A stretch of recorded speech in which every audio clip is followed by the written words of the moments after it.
presentó un proyecto para declarar la emergencia educativa en el ámbito de la provincia. La verdad que es un proyecto muy extenso que abarca varios aspectos relacionados al sistema educativo, pero principalmente buscando que se detecte un plan como este que conocimos a nivel nacional para detectar a los alumnos que se vea y que se perciba que hay riesgo de que abandonen la escuela en el ámbito de la provincia, hacer todo un monitoreo de su situación, un seguimiento de la cuestión hasta nutricional y de la salud de los alumnos, todo lo que es vinculado al acceso a la conectividad, tanto de los alumnos como de los docentes, para garantizarle de alguna manera, con becas y con ayuda para adquirir dispositivos.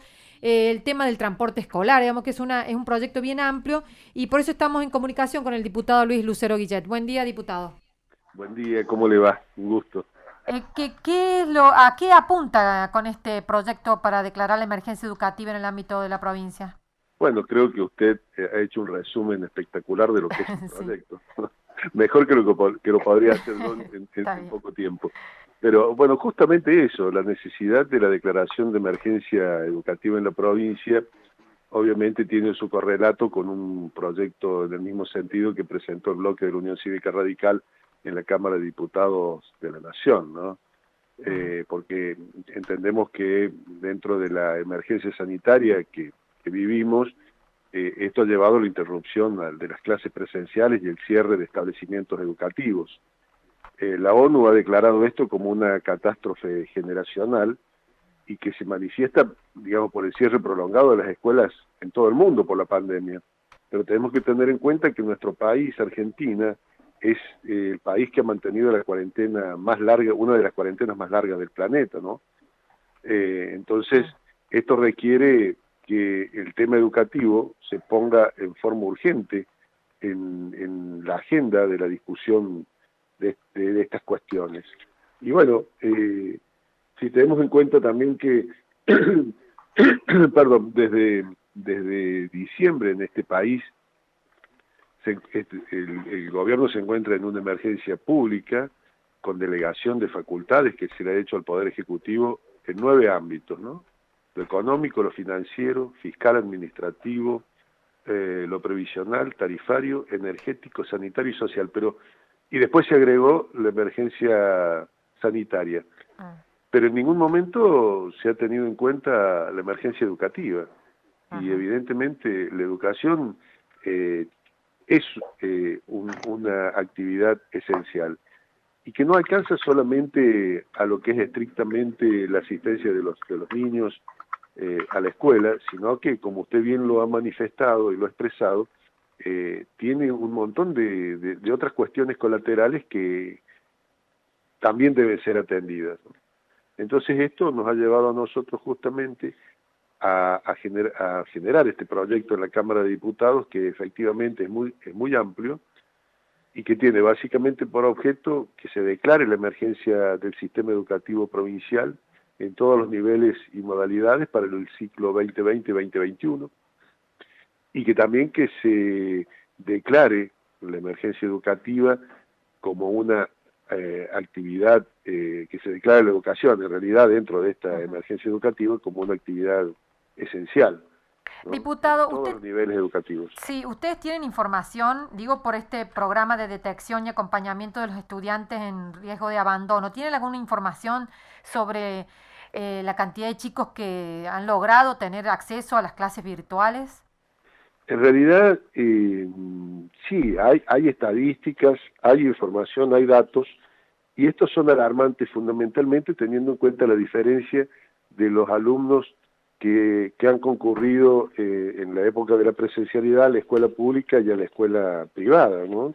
Ajá. Nosotros podemos ver, de acuerdo a las estadísticas existentes, de que del 40% de los sectores más empobrecidos de nuestro país que asisten a la escuela pública, solo el 49% ha tenido acceso a conectividad, en tanto que el 40% del sector más rico, digamos, o con mayor capacidad económica, casi el 90% ha tenido acceso a la conectividad.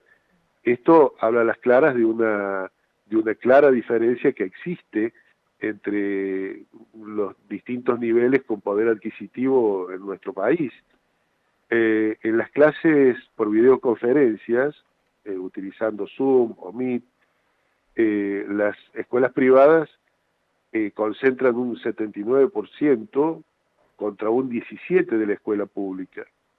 Evidentemente todo esto ha traído una deserción y cuando volvamos a la normalidad va a haber muchas escuelas que no van a poder abrir y esto va a marcar aún más las diferencias, ¿no?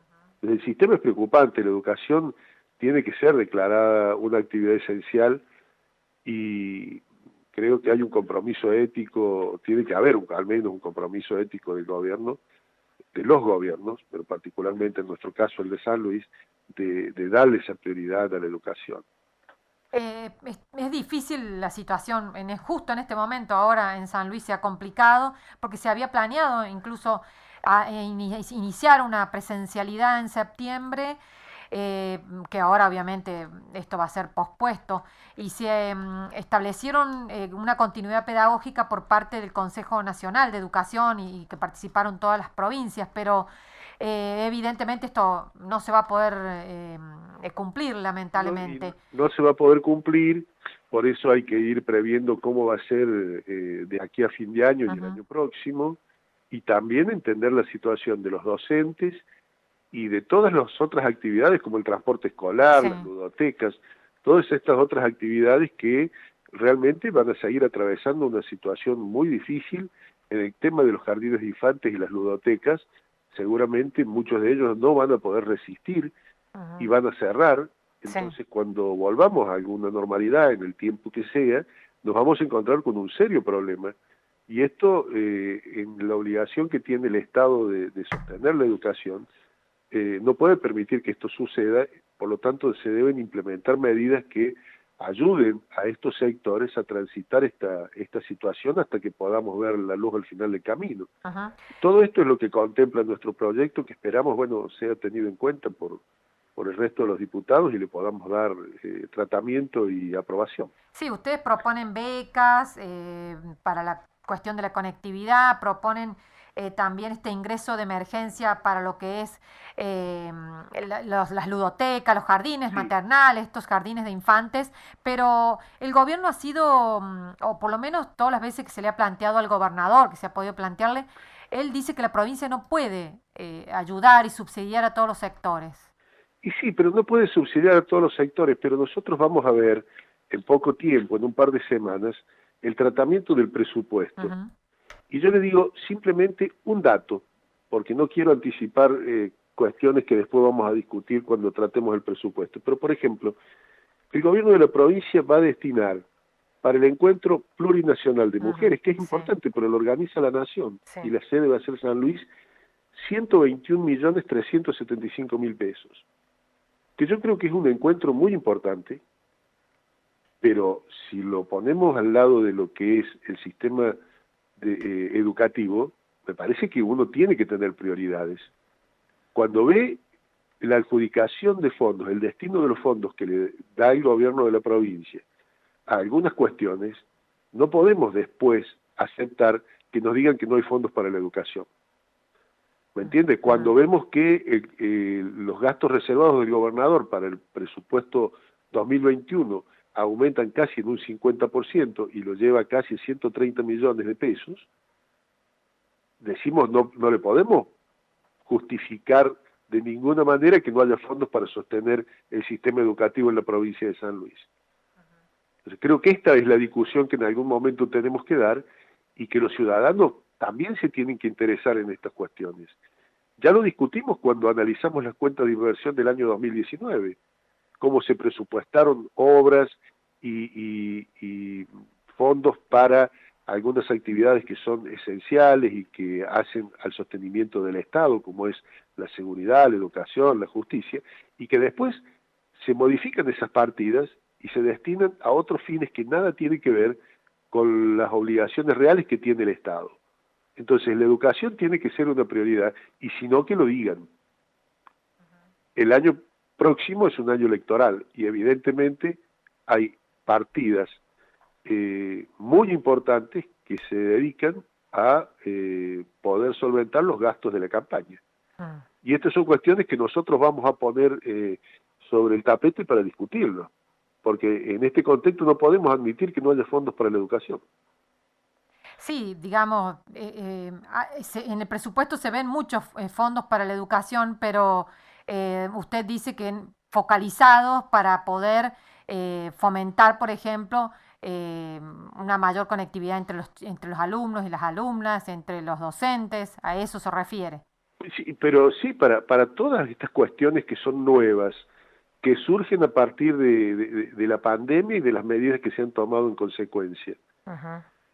En San Luis hay conectividad, pero por los dichos del propio gobierno hace falta una actualización, porque hay internet, pero en muchísimos sectores de la provincia no se puede acceder. Nosotros lo vemos en la Cámara de Diputados, hay diputados que se quieren conectar de forma remota desde el interior Ujú. y no tienen internet.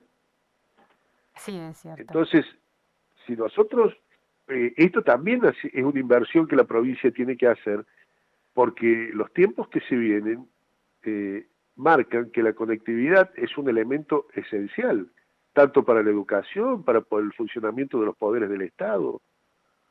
El Entonces, gobierno lo planteó como un éxito y que los chicos estaban casi en su 90% recibiendo sus clases a través de, bueno, de estas plataformas que tiene la provincia. sí, pero no es así, no Ujú. es así. Ha habido un plan nacional, se han repartido folletos, algunos Sí, instructivos, cartillas, sí. cartillas y Ujú. demás, pero todos sabemos que no es así, y hay serios problemas de conectividad, nosotros lo vivimos permanentemente y está aceptado por ello. El gobierno presenta todo como un éxito, pero bueno, la realidad indica otra cosa, Sí, y lo la que es, inversión sí. en educación no es la que tendría que haber sido en el año 2020. Ujú. Lo que sí es palpable, digo, es las diferencias que hay entre las escuelas privadas y las públicas. Y eso, hablando con los padres, incluso con los alumnos y alumnas, uno lo percibe. Los chicos de las escuelas privadas tienen clases en el horario de clases, los hacen participar de manera virtual en el mismo horario que hubieran ido a clase. Esas Sí. cuestiones no suceden en la escuela pública, ¿no? Por las consultas que he hecho a muchos docentes y también a E- alumnas y Esto alumnos. implica que el sistema privado está funcionando bien. No sé si bien, pero por lo Bueno, menos, pero claro, mejor. tienen otras exigencias. Bueno, claro, entonces, ¿cómo podemos hablar de presentar como un éxito Ujú. el funcionamiento de la educación pública? Con lo que usted me está diciendo Sí. ya es una prueba clara de que acá no existe ningún éxito. Ujú. Realmente la educación pública en la provincia de San Luis tendría que ser de un nivel de excelencia, al menos equiparado con la educación privada, Sí.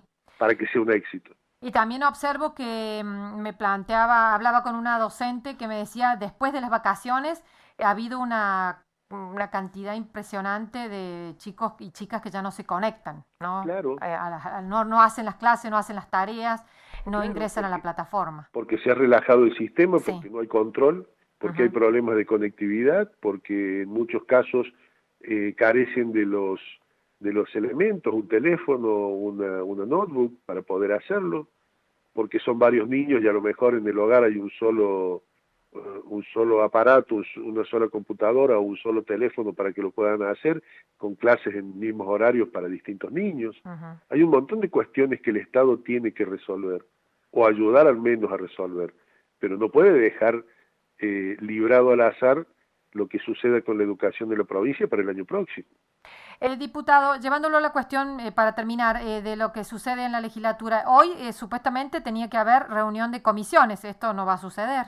Sí, nosotros no hemos tenido ninguna convocatoria a comisión, no hay personal en la Ujú. Cámara, No. está abierta si nosotros queremos asistir, pero no se pueden hacer reuniones, con lo cual la actividad en la Cámara hoy entiendo que va a ser nula, no hemos tenido ninguna información sobre qué va a suceder mañana, si vamos a tener una sesión Virtual. Ujú. virtual, totalmente virtual como la última, la verdad que hay una carencia de información alarmante, ¿no? Sí, sí. Nosotros estamos presentando los proyectos de manera virtual, subiéndolos al mail que tenemos para ese efecto, no podemos hacerlo de forma presencial porque no hay quien reciba, porque el personal de la Cámara ha sido licenciado. Sí.